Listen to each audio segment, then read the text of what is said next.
burya abanyarwanda nibo barutangaje urupfu rwa Wilingoma. Ama media Rwanda nibo batangaje urupfu rwa Wilingoma.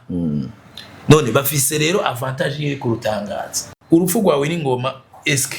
yoba ari intsinzi ya FARDC canke ni jeu tugira tugwemwo uyu Rwanda nabo bakorana bagira bakiri kuko mvuze jeu nakubwiye ngo mwana wese umunyabwenge yamana amakenga yego urupfu rwa Wilingoma tuba turugezeko. Eske urupfu rwa Wilingoma ruri perçu gute wakiriwe gute? Rero amo ya Wilingoma ndayibona gute? Ijaje umwanya umwe ndayibona nka ouverture, ndayibona wanashima nka pretext kuma ataka giye kuba avuye mu ruhande rwa M23 baza justifia bafatiye kwijya attaque kuko umubirabe neza baragiye publicité ko FARDC yakoze attaque ya drone. Rero mu gukora iyo attaque ya drone FARDC haje ni nkuko yagirijwe ko ari isubiye mu migwano bo bari barirotiye mu migwano. Jesse ndabona ko Amerika iragera kurekura u Rwanda ahubwo intambara kandi ni muri bya tugaruke muri bya nakubwiye l'Amérique, les États-Unis n'ont aucun intérêt à ce que la guerre finisse demain. Vyoshoboka ko imara imyaka ijana byo bivyo nibo bubatse u Rwanda ubundi abubatse u Rwanda nawe nyene ntabwo ari Kagame abubatse u Rwanda na Amerika na Israel bakomeza uwo bashatse sa igisirikare cy'u Rwanda M23 ntiribiho yego kuvuga n'igituma yabaye créé noneho n'u Rwanda ntiruravyemanга none u Rwanda ruvyemanga ndo zabo baravyemanga ku mugaragaro yego nta mpamvu tubona tuza turavuga ngo M23 ubwo tuza turamenya ko n'igisirikare cy'u Rwanda kiri muri Kongo. Turamukije mwese bakunzi ba Yaga Tech TV aho muri hose mu mpande zine z'isi. Jewe ndi Maniragaba Idriss canke mashaka kunyita Simizo Semavumba. Uno munsi nije ngomba kuremesha ikiganiro ngakuri Yaga Tech TV nkaba nabazani umutumire nawo sundi yitwa Lieutenant Irakoze yahoze mu gisirikare cy'u Burundi FDNB. Akaba mwama mukunda kumukurikirana ku ma intervention atandukanye haba mu by'umutekano w'igihugu canke mu mutekano w'akarere narijya yarasanzwe yaragakoreyemo cyane gose. Ndabaramukije cyane nyakubahwa Lieutenant Irakoze. Ndabaramukije cyane yego. Hama mfise ikibazo cya mbere nkeneye kubabaza no munsi ubu umutekano ngaha mu karere akarere urubuga rw'intambara mbona byifashe gute? Managerageje kubera gusubira inyuma gatoyi niyo misi narekaza zahagaze aho ta migwano ikaze yari kiriko iraba bivanye nuko amakungu ahagaze ku ico kibazo c'umutekano mu karere ka Kongo, ariko mw'iyi misi ibintu bisa naho vyongeye kuba bitoto aho hari n'inkuru ikiravugwa cane kwigandagurwa cy'uwahoze ari umuvugizi w'umuhari wa M23. Rero ko biraboneka yuko hariko haraba imigwano ikomeye mu burere bumwe nka bwa Rubaya n'ahandi aho igisirikare ca Kongo nabo bafatanya bariko barigarurira uburere butandukanye. Umwana mu misi yahera ingwano zabo ziraba za Minembwe zabereye aho bita za Point Zero n'ahandi. No musi ejo mu misi 3 iheze muri Rubaya hari imigwano idasanzwe hari naho havuye rupfu uwo yahora ari umuvugizi w'umuhari wa M23. Rero ku ruhande rwegereye Burundi ibintu ni sawa, urabona ko n'umupaka weruka kugururwa ikintu ciza, ikintu kiba kivuye ku mvo izina ziriya zitandukanye,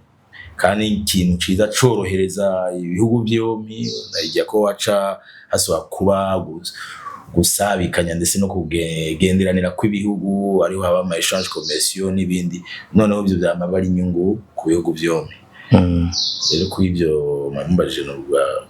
ko nk'uyu mwanya ku rubuga rw'intambara bisa naho yongeye kuba ntoto turindira ariko muraribaza guma hari ibibazo binabiri cyo bituma ibibazo n'uturinga bwatushoye kuyaga kw'ibinabiri bitandukanye. Yego murakoze. Imbere yuko tugaruka cyane kuri ano makuru nyene umuvugizi wa M23 avuga yuko yapfiriye muri za Rubaya no kumenya n'impamvu za Rubaya naho mbago za Point Zero n'ahandi nk'umuhinga mu bya gisirikare umuntu yize igisoda zinyine bya gisoda umugwi M23 cuba ari gisirikare cyangwa n'umugwi w'iterabwoba? Jewe sinoshaka gucita igisirikare twona wita ko ari umugwi w'iterabwoba kuko uretse naho hariho batarawukrasa nkuko ari ugerageje kuraba ibikorwa byabo sur terrain inzirakarengane zapfira ataho babahuriye n'ibyo bibazo nyezina biriyo ugerageje kuraba ko witwara abugwanisha yani amaraporo ariho menshi cyane uko turiragwanisha abana Oya muhari harimo abatwagwa ku nguvu uragwana ku nguvu abagore urabana batarakwiza imyaka 15 gayi uragwana ku nguvu rero nta uvuga ko ari gisirikare oya gisirikare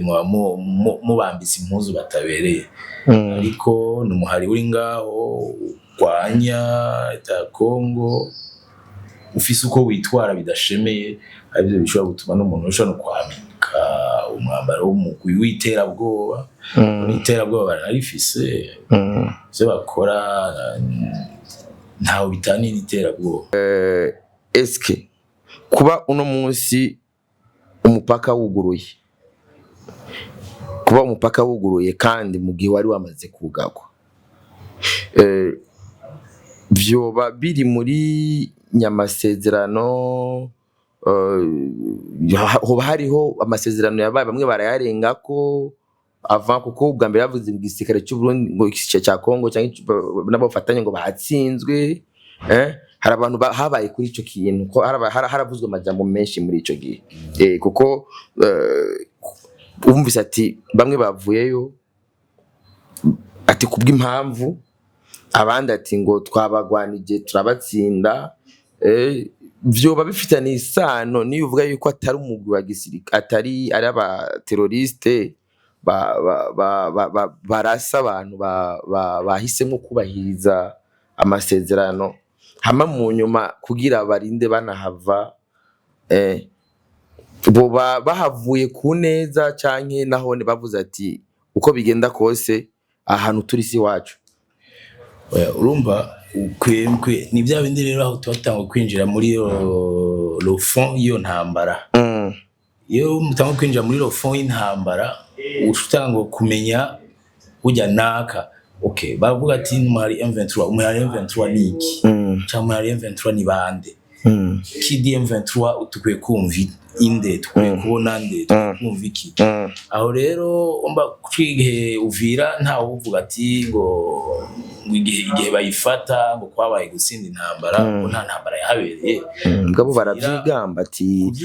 twebwe ngo twarabatsinze twabavanye nambari hari ibintu bamba bigamba ngo kubonagana ngo baramanuka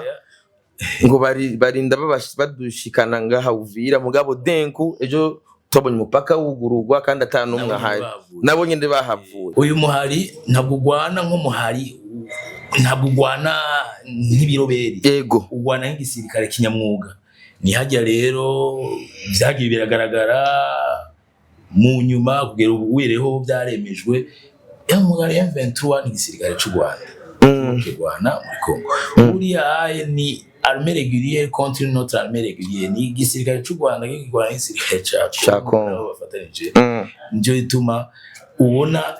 la communauté internationale itarigera yadopta ugaterme ka mouvement terroriste bo barabizi kandi nkwiye il faut jamais mwino ntambara kwa madususreya ukuboko kwa communauté internationale, ukuboko kwa certaines puissances, kuko nimba waribonye muko gufatwa kwa Uvira hariho Uburundi n'izindi ngabo mu kuvayo barafite ivyo bariko barubahiriza byari bivuye mu masezerano. Mwibuke neza ko Uvira yafashe bagiye kuyinjiramwo hari ibiganiro byari biherutse kuba amakora ya Washington. Aba ngabo z'u Burundi n'abandi bahava atangwani baye ni kuvuga nta kuneshwa kwabaye kuko nta ngwano yabaye yabigeze mu gufata kwa Uvira nabo nyene kandi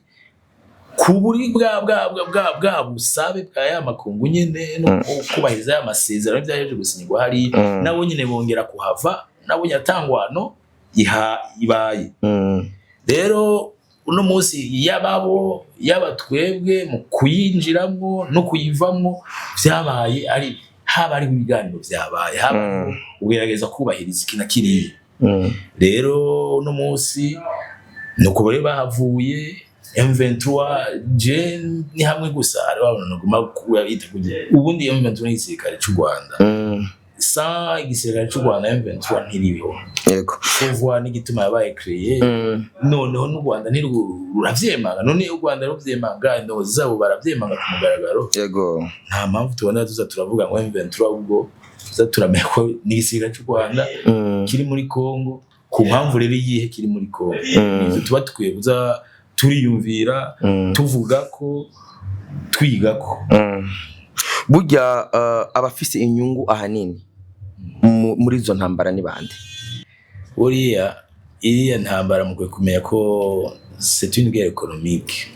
kandi c'est un bon moyen de faire du business pour les grandes puissances. Yego rero cyumba ati ntambara yungura abandi abo yungura bariho kandi benshi abihombya ni kuvuga mu majambo make cyane nkubwire mu bayirimwo bose abihombya n'abakongomani bonyene n'abakongomani abandi bose bayirimwo batezwa kunguka. Yego su Rwanda ruyirimwo rurunguka sayo makungu wumva yirwa araza abasinyisha ibi nabiriya bagira ibiki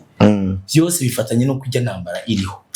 ija ivuga ati jenje nk'umuhuza nje kugarukana amahoro kandi première puissance militaire économique ndabishoboye ariko nawe araje aronse inyungu ziwe. Yego nimba n'ibindi bihugu biriyo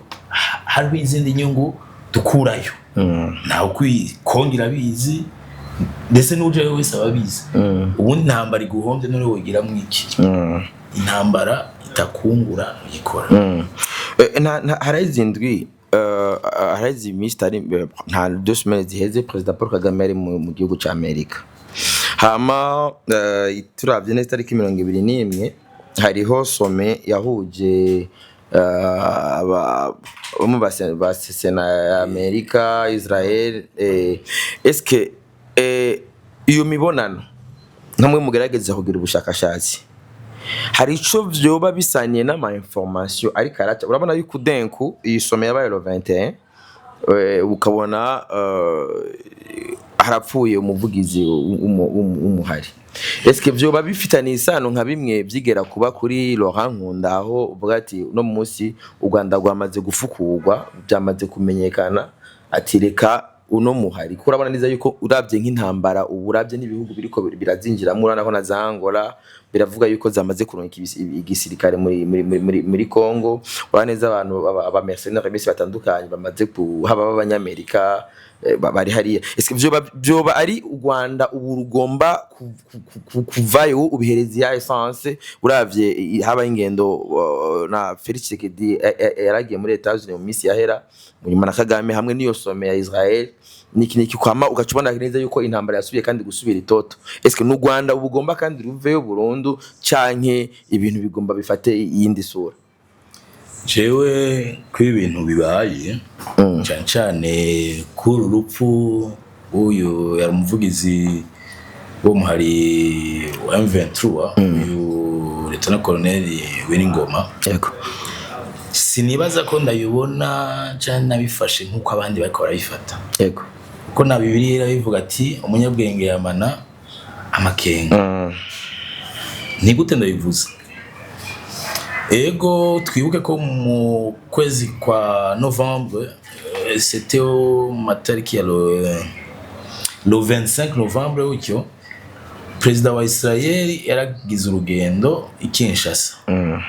Azananye n'abaho responsable militaire umuretse general bari bazananye wa Israel, kandi President wa Israel si umuntu asanzwe, bien que adakunze kugaragara kandi akunze kuvuga buriya President wa Israel si umuntu asanzwe, inagake akora ingendo mu bihugu nko ngaho muri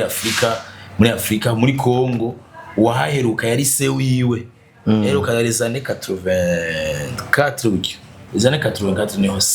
se uyu President wa Israel niwe yarigeze gukora urugendo muri Congo. Kuvyo bayaze afise ivyo bayaze n'amakora mwamwe bagiraniye kongera ashobora kuba yarasavye appui mu bya gisirikare bya renseignement bya technologie militaire se n'ibindi bitandukanye. Israeli nayo afise ivyo yasavye, murashaka kuvuga soutien diplomatique, kwimura ambassade yari Tel Aviv, bakemera ko ambassade ya Congo ija Jerusalem kugira Jerusalem bagubanda muri yanzira yuko iyo yizemeko. So ivyo ico bishobora kuba bivuze niki ugerageje guca ruraba ngene ku rubuga rw'intambara bimeze iriko biragaragara nko kumengo FARDC izananye wundi murindi munini. Yego. Ariko kidi Israel il ne faut pas exclure les États-Unis. Yego. Les États-Unis na Congo bafise ko babanye kuyo mwibuke yuko Congo hariho amasezerano yagiranye na kompanyi yo muri Amerika ayijya Blackwater ya Eric Prince. C'est un contrat de 700 millions de dollars basinyiraniye kugira bashobore gusekuriza amasite minier. Ego mu byo basinyiraniye bavuga ko cyane iri ku masite minier situmbereza kote Katanga nta migwanira ashikayo. None hata migwanira ashikayo ça ne peut pas exclure yuko Eric Prince peut gutanga ama service yiwe n'ubumenyi bwiwe mu bitandukanye nk'ivya gisirikare, notamment l'utilisation des drones, renseignement n'ibiki. Ariko renseignement abandi bashoboye kuyitanga kandi bazi kuyitanga cyane aba nya Israel. Aho rero umuraca agaruka kandi ku makoro ya Leta z'Ubumwe za Amerika ifitaniye na Congo y'ugucukura ubutare. Aho bazocukura ubutare nare hari migwano irubaya ya izarubaya izi parti ya est hafi yose hanini bazocukura. Baje wibumvira ati none gisirikare ko Amerika itari bwaronke ingabo zayo kipuro sécuriser ibintu zabo. Eric Prince ari haje, bien que omengo nta lien direct hari lien indirect, mais ubundi wowe nyine hajya ari hajya nyine ku bwa intérêt za Amerika no ku bwa intérêt z'umugwi wiwe. Ariko umuntu aciye araba kwiyo kote imwe iyo bayihenze umunyabwengana ko ugumura abakote sides zibiri zose ni en parallèle. Yego. Est-ce tuvuge yuko urupfu rwawe n'ingoma ari Amerika na za Israel abahoze bashigikiye u Rwanda barekuye u Rwanda? Umuntu yibajije kukabaza cuvuga ati okay reka nsubira inyuma induke umubano wa Amerika Israel n'abandi bafata bikorwa b'u Rwanda wifashe gute? Naho rero umuntu aca atanga kwiyumvira kwiyo some ibaye. Yego. Iyo some ya 21 février ni some sur la défense ukuntu Amerika na Israel bashobora gukorana. Amerika na Israel babona u Rwanda comme un pivot stratégique mwakano karere. Nibo nibo bubatse u Rwanda, ubundi abubatse u Rwanda nawe nyine ntabwo ari Kagame. Abubatse u Rwanda na Amerika na Israel bakomeza uwo bashatse. Akujya Qatar bagoma barikomeza mu gisirikare, Arabie Saoudite bakayikomeza kuvuga uwo bashatse bivanye n'ico girizo gukora mu karere ni baramukomeza. Gute bateza kumukomeza? Muraca yumbira eske ho bahageze ko babarekura? Urupfu rwawe n'ingoma eske yoba ari intsinzi ya FARDC canke ni jeu tugira tugwemwo uyu Rwanda nabo bakorana bagira bakiri kuko mvuze jeu nakubwiye ngoma nawe sura munyabwenge yamana amakenga yego urupfu rwa Wiringoma tuba turugezeko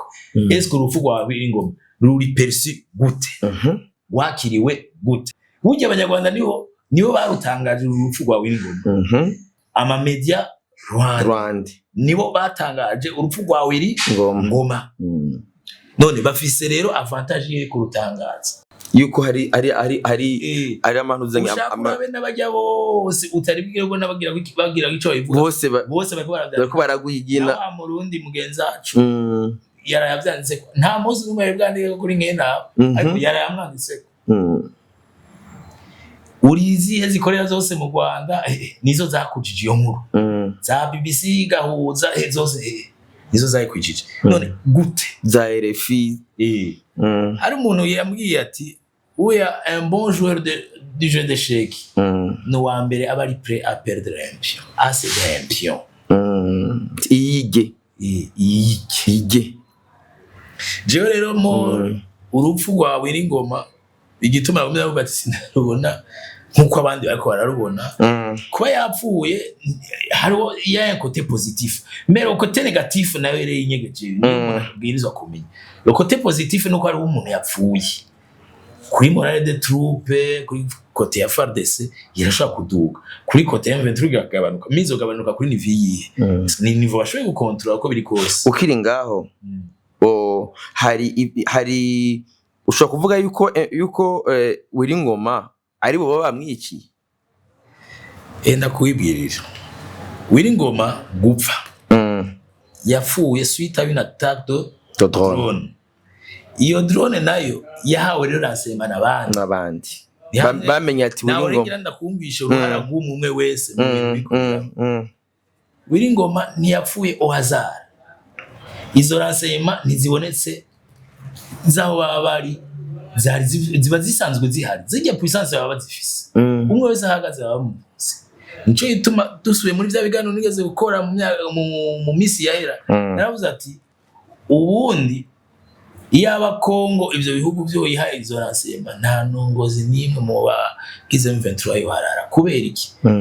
Kongo yarifise ibikoresho byo gukora nk'izo mission arazifise mais renseignement rero ari repression nimba Israel yarayitanze no yayitanze itabwiye u Rwanda konzi ko bizwi neza yuko bakiri mu gukorana ego Rubaya se ni sahani ya chef mukuru Amerika ego me igihe basinya yuko ibivuye Rubaya bizoza birabatrete mu Rwanda ubu babagira babirengeko no bizobatrete muri Kongo gabi Rubaya iri ku butaka bwa Kongo nayo amasezerano ya Kinshasa na Washington nuko Amerika itore bikabihingurira mu Rwanda ama bigashika muri Amerika ni kuvuga Jesse ndabona ko Amerika iragera kurekura u Rwanda ahubwo intambara kandi ni muri bya bindi tugaruke muri bya nakubwiye l'Amérique, les États-Unis n'ont aucun intérêt à ce que la guerre finisse demain. Vyoshoboka ko imara imyaka 100 vyo bivyo. Kuko nabikubwiye. La guerre est un bon moyen de faire du business. Uretse ko burya butari baburonka kuri rumwe, baca bibatera kuburonka kuri rumwe, ariko banaburonka d'une façon incontrôlée. Aho leta ya Kongo biyinanira kumenya ibitwawe nibidatwawe ibitwawe bingana iki namwe nakubwiye ati abantu bonyine bahombera mu intambara n'abakongomani bonyine bwabo abandi bose bashobora gutakariza ingabo cyangwa ibiki ariko surprise bateza kwibona